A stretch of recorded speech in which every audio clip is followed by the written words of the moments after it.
Italian Wine Podcast. Chin Chin with Italian wine people.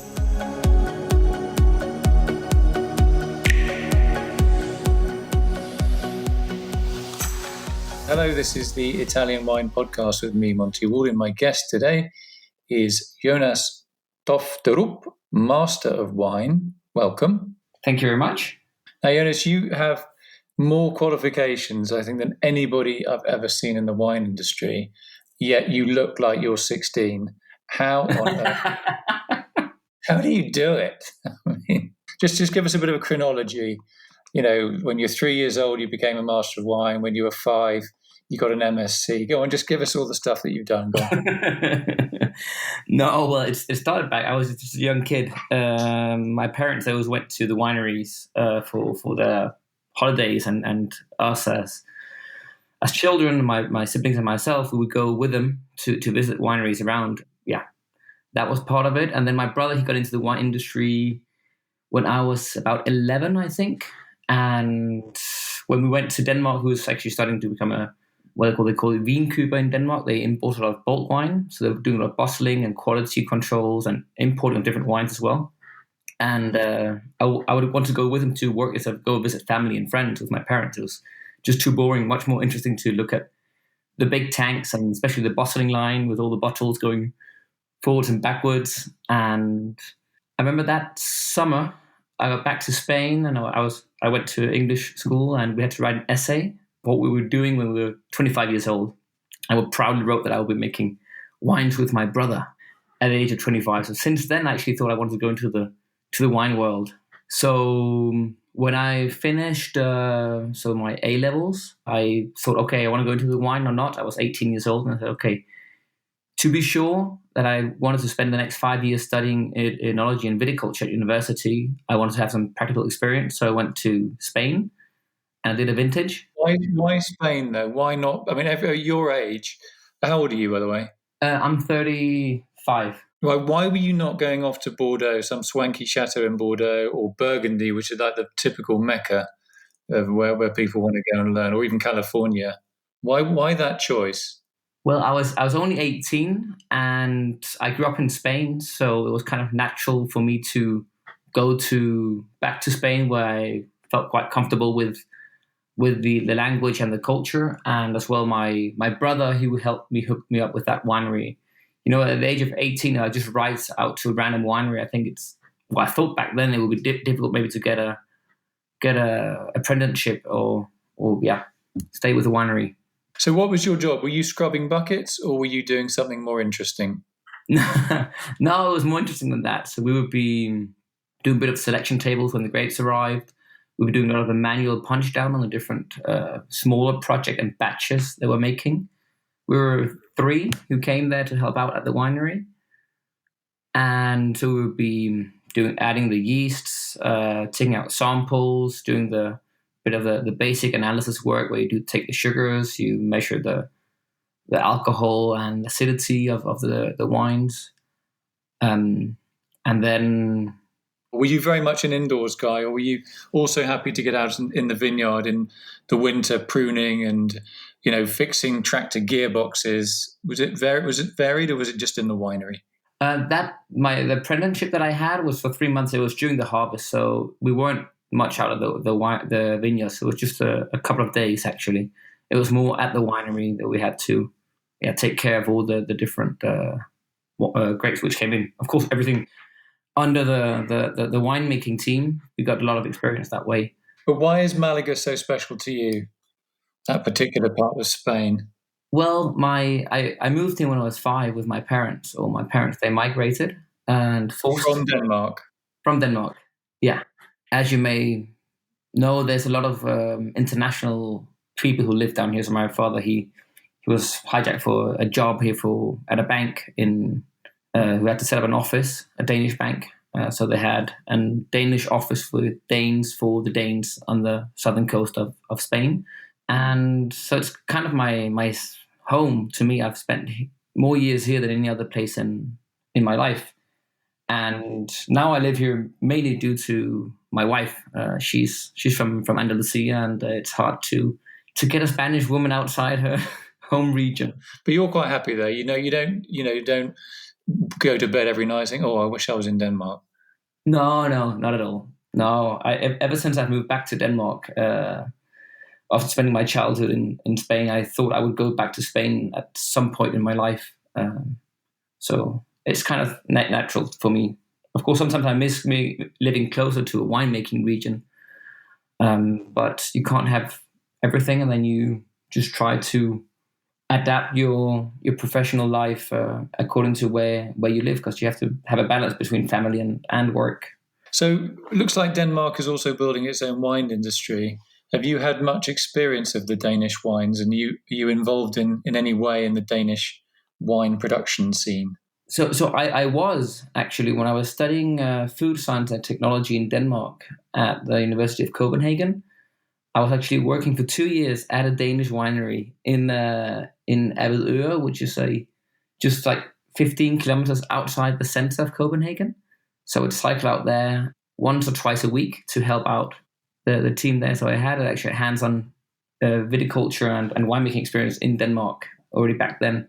But what sort of varieties do you find in Denmark? What grows there? What can grow there? Because it's fairly northern and it's surrounded by water. Yeah, so they have many hybrids, basically German hybrids they've been importing. Rondo in particular is one that many growers they wanted to put their bets on, because Danes, they like red wine, so they wanted to make red wine in Denmark. Of course, with the very warm and subtropical climate that we have in Denmark, it's fantastic to grow red wines there. Sorry for the irony here on a podcast, but it doesn't work that well for the red wines in my view.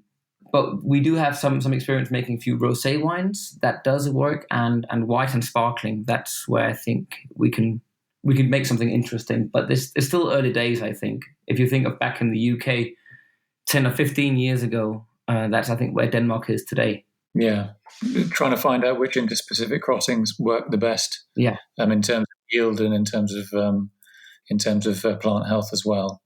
Okay, so you were recently involved in judging at the Vinitaly International 5-star competition. Is that right? Yes, I was. You were doing wine without walls, I think. Yeah, and that's the organic and sort of natural wine section of the competition. Yeah. And do you have an affinity for those kind of wines, the organic and the biodynamic and natural? No, I think organic and biodynamic wines I definitely do love them a lot. Natural wines, well, depends on, that's always a discussion in terms of the definition of a natural wine. If it's well made without any faults in terms of Brettanomyces or high volatile acidity or too much acid aldehyde, so that it smells like bruised apple, then I do like natural wines quite a lot. But there's just too much variation in terms of natural wines and non-sulfite wines. So depending if they're well made, if they are, I do. Okay, and the tasting, was this sort of virtual tasting, did you face any particular challenges with that or not? Or were you quite comfortable with this enormous change instead of being face-to-face at a table with people literally 4 centimeters away from you, doing it on your own? Was that okay for you? Yeah, no, I actually enjoyed it. So I just put it up. I was actually doing it outside on the terrace downstairs. We had to go through the 60 wines, which was really nice. The difference is that you have a barbecue going at the same time or something. Music. Yeah, chill out, and then took a bathe in the pool when I wanted a break and stuff like that. Snorkeling and then a couple of wines. Yeah. No, but I of course you had a few breaks, but it was, you see, the competition was a bit different set up in the sense that it was only me basically tasting the one wine, so there wasn't much discussion going on with other judges. So we were a bunch of judges and we all judged different wines. So where you're sitting at one of the competitions, normally you would be tasting the same wine with 3 or 4 other judges, and then you'll be discussing the wines often and calibrating. And here was basically my choice in order to how I would judge the wine, and that was probably the points that the wine got. Though, depending on how they were judged and my comments afterwards, then it would get retasted in Italy by another judge afterwards. What do you like as a judge? Are you quite sort of quiet, and are you someone that really likes to interject and lead the table? And what's your way of judging with a group? I 'Cause everyone's a bit terrified of Masters of Wine, right? And you sit at a table, and think, oh my God, I've got 2 Masters of Wine on my table. Uh, your knees start knocking together. You sound like a pretty laid back guy, to be honest. No, I'm quite relaxed. I think I understand that we've got different preferences. So I think I respect everybody's tastes. So if people, they would judge a wine different than I would, and they would have reasons to do so, I would think that's absolutely fine. But if there's a wine which has a problem, or it's really dilute or really poor quality, then and somebody else judge it quite high, I would say, look, try to re-taste it. How do you really find it balanced? How long is it in the palate afterwards? Has it got proper intensity? And then just ask questions in order to hopefully lead them to giving a lower score, and vice versa. If it was a good wine, then of course try to have somebody by themselves convince themselves that it is a better wine. But generally, I don't interfere too much with people. Are there any sort of wine styles that you really struggle with? I mean, one of the classic ones in Italy is a lot of Sagrantino di Montefalco, which is quotes the most tannic grape variety in the world. I mean, do you have any sort of bugbear varieties that you really can't deal with, or do you just love absolutely everything? I wouldn't say I love absolutely everything, but I do enjoy tasting a really wide range of wines. I can't see I have trouble with any wines. No. Brettanomyces, if I find a bit of Brettanomyces in the wines, that I do kind of punish the wines if I have to score them, unless it's extremely, extremely subtle. But if it is a bit there, then I'm a winemaker, and it's one of our, say, defects that we do when we find a defect or a problem with the wine, then we're trying to punish it. Yeah, I mean, I think with Brett, one of the issues, apart from the fact, I mean, you can have some wines that are quite nice, but I always think, I mean, I'm not like you, a proper winemaker, but I have worked in wineries and stuff. It's a thing that you should be able to avoid if you're a competent winery manager or foreman, or foreperson, I should say. You should really have that under control. I think, and for me, it's an avoidable fault. And I'm not saying it's an easily avoidable fault, but it's an avoidable fault. I don't know what your thoughts are. I'd be interested to hear what you think about that. I think I know many great winemakers who've had Brettanomyces in the winery, me included, in some wines that I've made. But one thing is that you have it in the winery and you deal with it there, and then you try to, say, eliminate it or get rid of those wines. Another thing is that you actually have a wine with a bit of Brettanomyces and you choose to bottle it and send it on the market. That's an issue, but I think that sometimes it just happens, especially if you buy like used barrels from other wineries. It's always a risk involved that Brettanomyces can develop in your wine. So I can't see there's no way just 100% to avoid it at the winery. There is always a risk involved, unless you've got a really low pH in your wines and you do take a lot of care with the sulfur. But if you've got higher pH in the wines, then it can be quite hard to manage the Brettanomyces. You did a little bit of work for Aldi, which is a supermarket chain in Denmark. What sort of things do they ask you to do? Are you full-time, or are you a consultant? And if so, what is the exact job that they give you? I'm an external consultant for them. I spend 1 to 2 days a month consulting them, more or less. So I help them. I have been helping them taste through the portfolio and try to pressure some of the suppliers in order to put better juice in the bottles, and also been cleaning up in a few bad wines that we had on the shelves, and then finding new suppliers. So that's been one of it, to try just to clean up the fixed portfolio, and also adjust it a bit more in terms of, okay, which SKUs, which products do we want on the shelves. And on the other hand, I've also been helping selecting them wines of the month. So once a month, we take in a product and we promote it in the magazines that get sent out to consumers. And then people can buy these wines. So we would buy a small parcel of, say, 6,000 to 12,000 bottles. But are you sort of on their monthly magazine as well? Are you a bit of a sort of public media person as well, or was it you just sort of behind the scenes in the supermarket warehouse? No, I've been also on their media for them. So I've been published with the bottles that I've been selecting once a month. So in the magazines, they send out the physical ones. And I'm also on the Aldi's website. If you say aldi.dk, then I'm there under the wine area, and all the text that we have there, I've written comments and so forth. I mean, how in terms of the Danish market? I mean, what is hot at the moment, and what do you think are the trends for the future in the Danish market? So hot, and what has been hot for the last maybe 20 years in Denmark is red wines with very soft tannins, quite rich fruit, and residual sugar. These appassimento style wines that you find from Italy.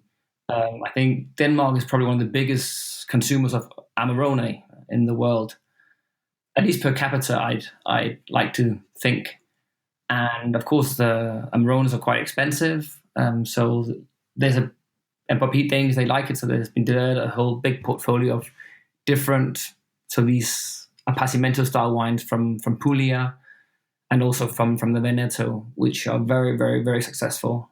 So, I mean, all of those wines you made, they're sort of, you would, in 3 words, you say, big, reds, slightly sweet in some cases. So is that too much of a character? No, I think that has been and still is very, very popular in the Danish market.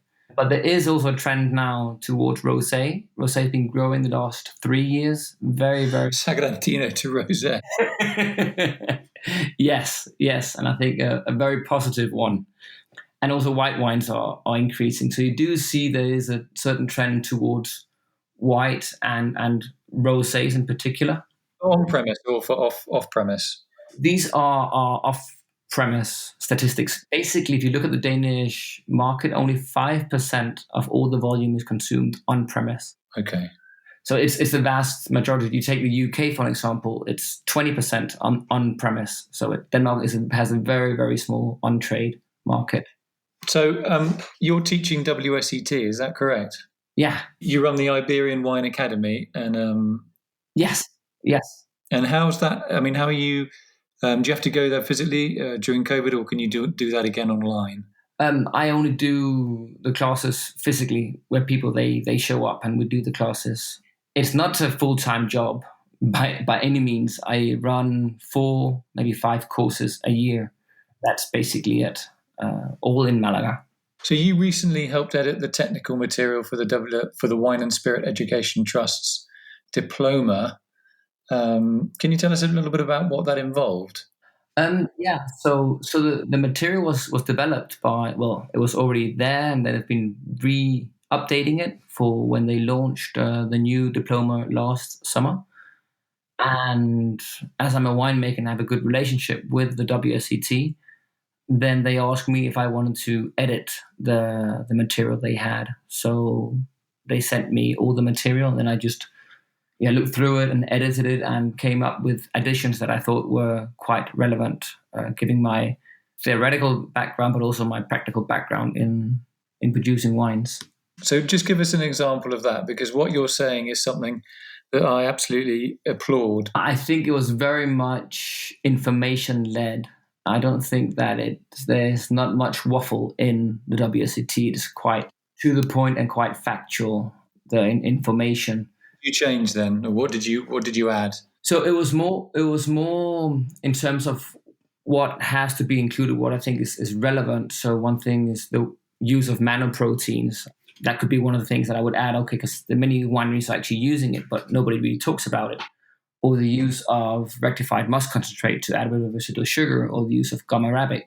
These types of things, which are very relevant for making certain styles, and for the cheaper wines especially, it's quite relevant, but nobody really talks about it. But it's used really massively. I think for a course like the WSET diploma, I think it's vital that people with this level of knowledge in the wine industry, they should also know what is really happening at the wineries what is legal. Yeah, it's good to hear that, because I think one of the things that natural wine has shone a torch into, and organic and biodynamic as well, is just how much correction can go on in a winery to make a wine that is ready to go on the shelf.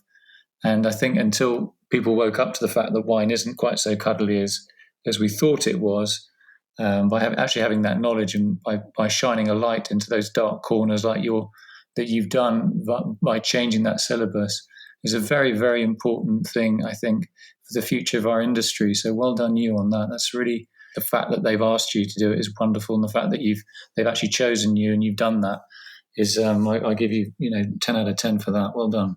Oh, well, thank you. Well, I really enjoyed doing it. I think it's fantastic material, and I'm a big fan of the WSET. It's a great program, really.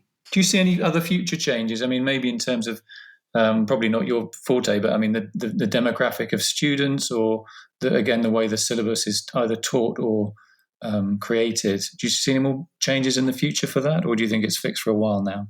The WSET, they're always working on updating the material. So last year they also removed the spirits part of the level 2, and now they're working on updating the level 3 materials, also deciding on what has to be added and what has to be removed. But I'm not involved in that. I just did the technical part of the diploma. But they are currently working, as mentioned, on updating the level 3. So it's a constantly updating, but it's also a difficult thing to do because they're very tied up in terms of how many words and how much time can be dedicated to the WSET, because if they choose, say, to add another page or 2 pages on Italy or on Spain, for example, that means, okay, they would have to add another hour of lecturing, which means that all the approved programs providers around the world, they would probably have to increase the amount of teaching hours, which would then result in increased expenses and so forth. So they're really locked down to what is currently existing in these books. So it's big decisions and has big consequences for their... Yeah, the mechanics of putting a syllabus together. It's not just about what's on the syllabus, it's how long it is. Now, you're not much of a linguist. You speak Danish, English, French, Spanish, German, but not Italian. So that's a black mark. It's the first black mark you've got during this interview. Very, very disappointing, mate. I'm sorry. But and when you teach, I mean, do you get a real thrill about being able to teach in different languages? Or do you just only do it in one language? I teach in English and in Spanish for the WSET, at least. I enjoy both languages very, very much. In particularly Spanish, because, of course, with my appearance and with some of my wordings, phrases, they can, of course, hear that I'm a foreigner. And it's just fun to make fun of myself, basically, in front of the class and have a laugh about it. And it's just El Guiri who's making a mistake again. El Guiri is what they call the foreigners here in this part of Spain. Have a bit of self-irony. I enjoy that a lot. You got a sense of humour, which is great. Where do you see yourself you and your family, personally and professionally, in 10 years' time? Do you think you'll still be in Spain, still doing what you're doing? Or have you got any other plans, master plans? Well, in 10 years' time, I'd still be living here where I live right now, I think. Can't see myself move away from here. We're very, very happy here, Beatriz and myself, my wife. But I do see myself moving more into production again. I am a winemaker, so I'd like to see myself produce my own range of wines in Spain for the international market. Really? So there would be Spanish wines that you would present on the international market? Yeah. Okay. And so what sort of grape varieties or styles do you think you would focus on in terms of economics and business sense, and also which varieties do you love that maybe are less commercial? So I would be focusing probably around the Monastrell grape, the Mourvedre of France. It is a Spanish grape variety. And it was where I worked my first vintage in Yecla. And my brother, he and I, we've actually been making a small family project there since 2004.